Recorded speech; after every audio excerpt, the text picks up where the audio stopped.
Good morning. Good morning. You don't do a lot of these. I do not. It's nice to see you here. Sure. You've been in this business for a few years. You were at General Magic back in the 90s. I'm not saying you're old. I'm just saying you've done this for a while.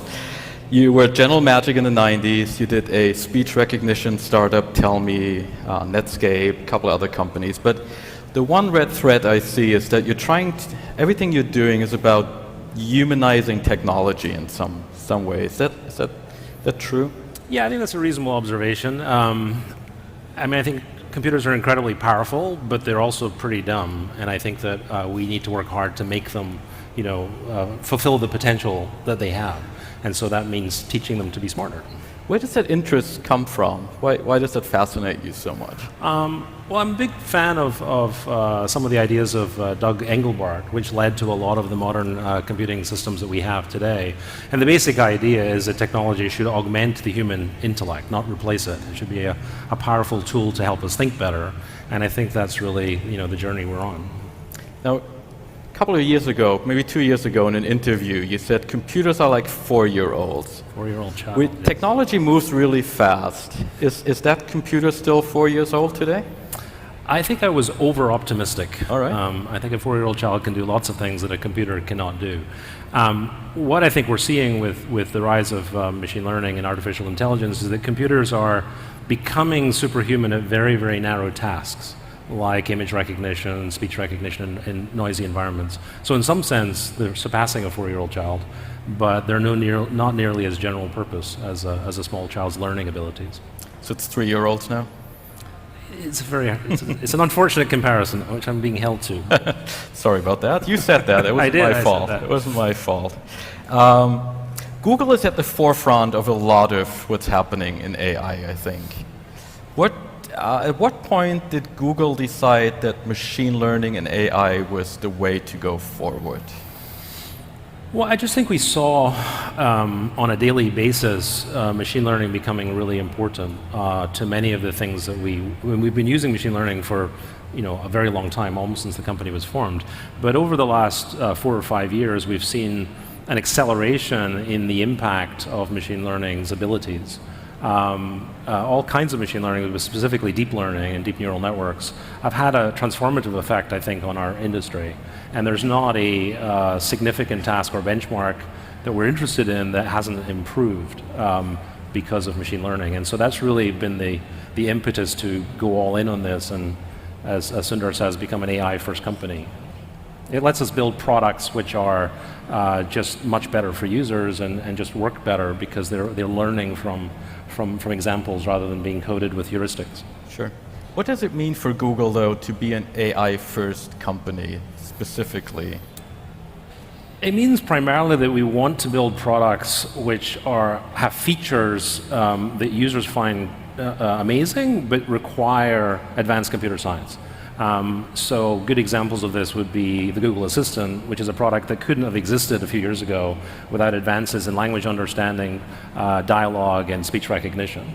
And so it's really investing in these things that will bring us the next generation of products. The one thing Google has invested a lot in is hardware as well, and specifically AI hardware. What made you decide to go that route while some of your competitors went with Microsoft uses FPGAs? Sure. I was at Facebook's data center a while back. There's a lot of NVIDIA cards there. Yeah. What made you decide to do these Tensor processors? Well, we use a lot of GPUs as well as a company. I think a couple of years ago we built a custom chip called the Tensor Processing Unit. The reason we did this is because while machine learning and deep learning has been tremendously impactful, training these systems is still very computationally expensive. So there are some models that we would train that would take weeks to train, literally, and that slows down your innovation cycle. And so we decided to invest in custom hardware to help with that. But I think in general you're seeing across the industry all kinds of technology companies responding to whatever is necessary to take advantage of this technology, including extensive use of GPUs, and you've seen Intel make a couple of acquisitions in this area as well. So I think it's just kind of natural and normal that people want to lead into this technology as much as they can. It does mean, there's the argument to be made that Google is pulling in a lot of the talent, a lot of the money. It's sucking up a lot of the energy out of that ecosystem. At least some people would say that. Would you agree with that? No, I don't really. I mean, I understand the perception.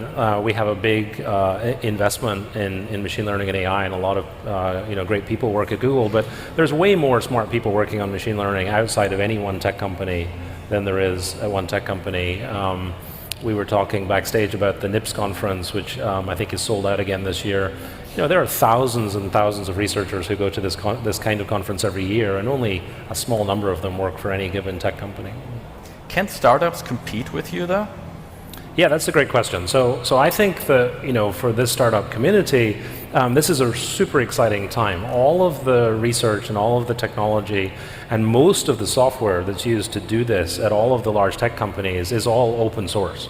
So Google, of course, open source TensorFlow, which is the main set of software that we use inside of Google to build all these things.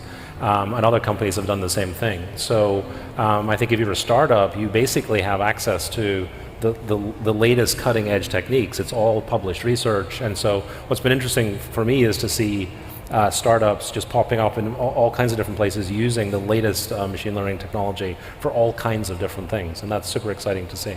But one of the things you need to build great machine learning models is data. Sure. Google has that data. The startups don't necessarily have that, right? Well, you don't need quite as much data as you think you do. And in fact, there are lots and lots of large data sets which are open. We publish many of them ourselves. We published data sets around video and imagery where we literally give away millions of dollars worth of labeled data to encourage the academic and startup community. Other companies do the same thing. A lot of the progress, for example, in image understanding came about because of the ImageNet competition, which was hosted out of Stanford. And Google and other companies contributed, resources to that, but basically it's a completely open source data set. So I think the notion that, only big internet companies have enough data to do deep learning is not actually correct. Right. If you were doing a startup today in deep learning and machine learning, AI, what would you focus on then? I think there's so many areas that are ripe for the benefits of machine learning. One that I think we're beginning to see quite a lot of venture interest in is healthcare. It's pretty clear if you can recognize 100 different kind of dog breeds that you should be able to build some kind of decision support tool for looking at medical images like radiology, pathology. We have a research group at Google that has published some results here in the Journal of the American Medical Association, and we're super excited about the general field, but I think there's a huge opportunity for startups to apply machine learning to that kind of problem, and many other verticals as well, like fraud detection, financial things. I think there are many, many verticals for which machine learning is going to become really impactful if it's not already starting. Now, I'm going to go back to that 4-year-old for a moment there. But if we want to get this system to grow up, yes, what are the challenges ahead? There are many, many challenges. So despite the fact that these machine learned systems can be superhuman in very narrow tasks, there's lots of things they can't do that we can do, humans can do. So one thing is learning from small numbers of examples. Computers are not very good at doing that today, and yet obviously a small child can learn from one or two exception examples. There's also this notion of transfer learning, which is learning something in one domain and then applying it to another. So we see this, for example, in the work that DeepMind has done around video games. You'd think that if you learn to play, Pong, you would then be able to play Breakout well. And so this is something a lot of researchers are working on, but today we don't have very good results in. So there are many of these hard problems in making machine learning, much more accessible and much more successful that still are active research areas. In your view, though, what is it going to take to solve those problems then? Will there be one revolutionary step, or will it just be increments? Or? I think it's incremental. I think people are working on all of these research problems across the world, not just any one set of companies.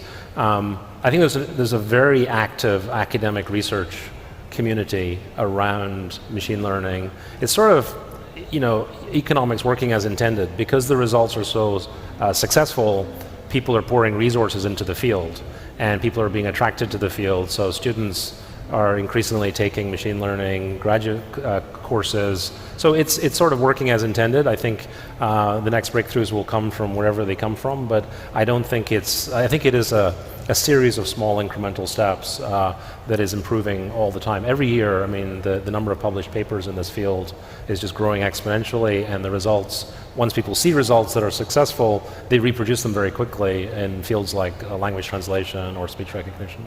Sure. Now, you're investing a lot in that kind of research as well.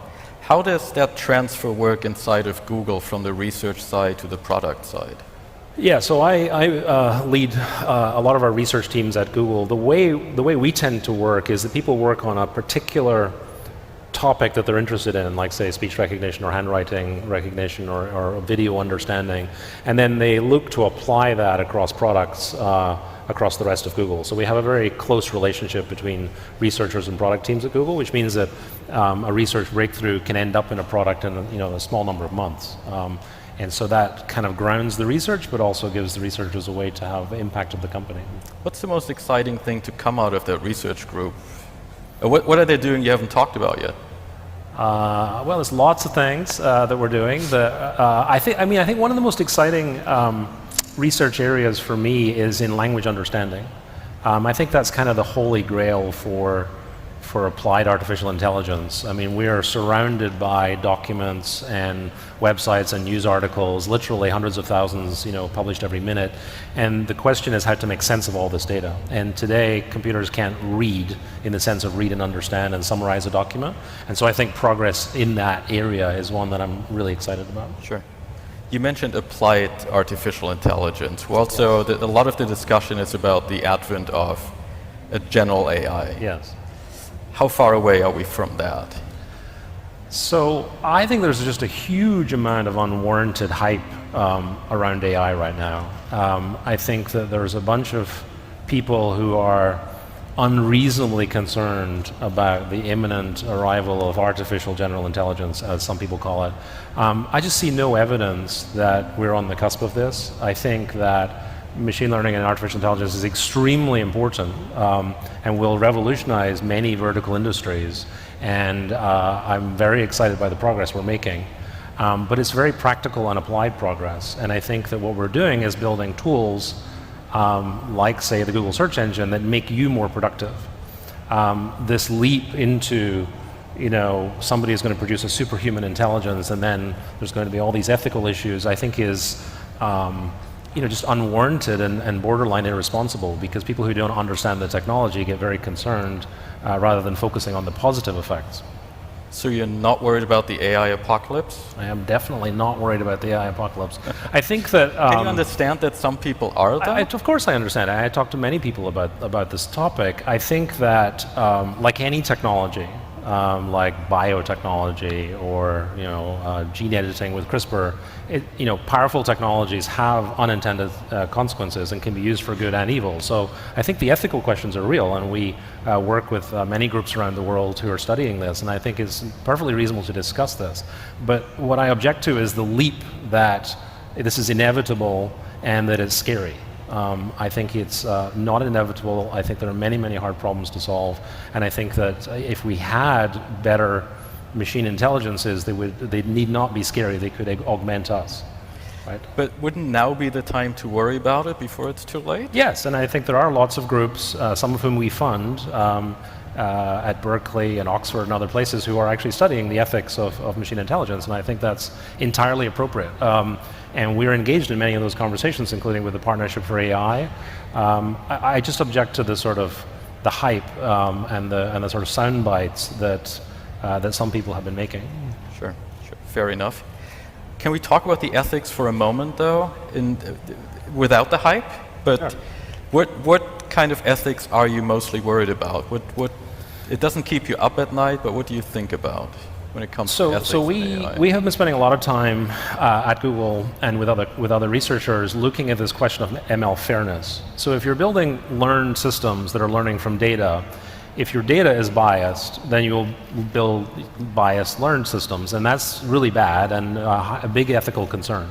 So we have many efforts at Google and research collaborations that we've been doing, some which we've announced recently, around this question of fairness in machine learning and unbiased training data.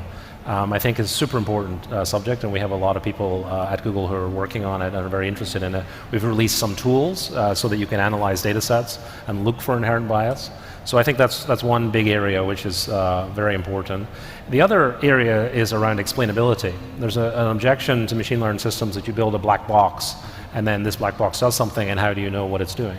And so I think making machine learning systems understandable, putting constraints on how they learn, and demystifying the technology is super important, just to make it work better, but also for ethical concerns. Sure. And this is one of the reasons why the fact that almost all these techniques are published and open is really important. If somebody tries to sell you a black box and doesn't explain how it works, I would be very concerned about that. You mentioned demystifying. What is the biggest myth around AI right now? Is it the name itself, maybe? Yeah, I've always tried to shy away from this term artificial intelligence because it's kind of like big data. Nobody really knows what it means. It's this cover-all term. It could mean something relatively trivial like data science. It could mean artificial general intelligence, as people describe it. It's such a broad term that it's really not well defined. I have been trying to use the term machine intelligence, which basically means making machines slightly more intelligent or slightly less dumb. Now, you did mention the big data sets, and one area people are worried about, especially with regards to Google, is privacy. Mm-hmm. Now, in this AI world, is there even such a thing as privacy, because you need so much data to train the models and they get better the more they know about me? Yeah, that's a good question. I mean, I think that at Google we take privacy very seriously. Almost all of these things that, all these features that I've been talking about are opt-in features.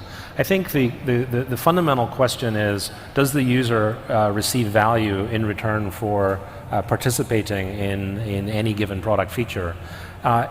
Generally speaking, I would say that machine learning is good for privacy, because what you're doing is you're aggregating a whole bunch of data points to learn something which is then useful to all users without using any user's individual data. So a good example of this would be a feature like in Google Maps, where it will show you the busy hours of a coffee shop.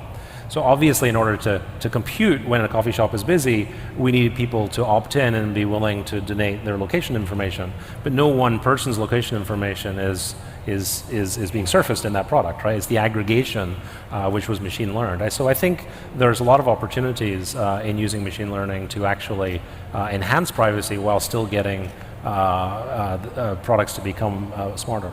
All right. Yesterday I talked to Google's director of IT security, mm-hmm. and she said that she's worried that these AI, machine learning, machine intelligence systems will make for better attackers than defenders, because the attackers simply have more data. Is that something you're worried about? Is that a research subject for you?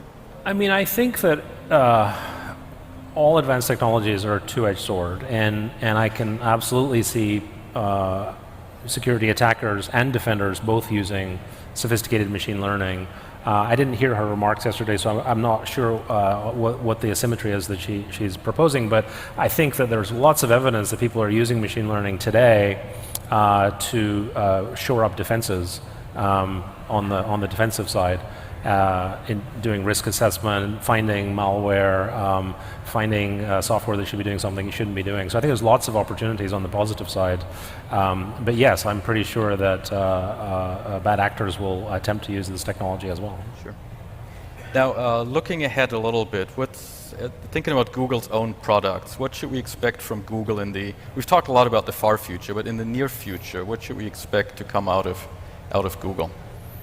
Well, we're working on a lot of different things. I knew you were going to say that. I think what you will see is this notion of pervasive computing. So a couple of years ago, we announced the Google Assistant, and the idea is that there's one sort of set of intelligent products that work closely together, whether it's with your TV and your watch and your phone or your car or whatever. I think that there is a shift away from just having all of the smarts be on your smartphone into a class of new devices that we and our competitors are releasing, which basically, is bringing to reality this notion of pervasive computing.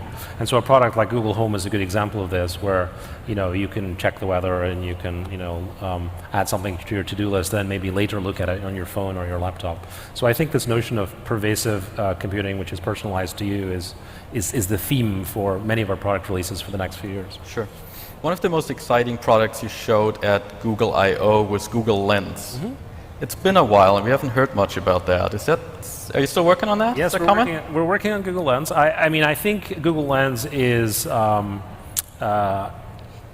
observation that one of the things that's happening with machine learning is that computers are getting good at understanding what they see. And so you can imagine if you have a viewfinder and a camera, or if you're looking at your photos, that having what we call semantic lift, so we can tell what your photos are. So we've launched some of these features already. For example, in Google Photos, you can search for things by name, and we'll find what the Google Photos actually understands what it's seeing in those pictures without you having to label them. So I mean, Google Lens is an umbrella for a bunch of products that you'll see us release over the coming year, which basically are about understanding what we're seeing. And computers are getting very good at seeing. It's beginning to be the case where that technology works. Just like 10 years ago, speech recognition demoed really well, but it wasn't something you'd use on a daily basis. Now we have hundreds of millions of people who use speech recognition on a daily basis. All right, so now we know the robot apocalypse is not upon us. Maybe we'll do this again next year. Excellent. Thank you very much. Thank you.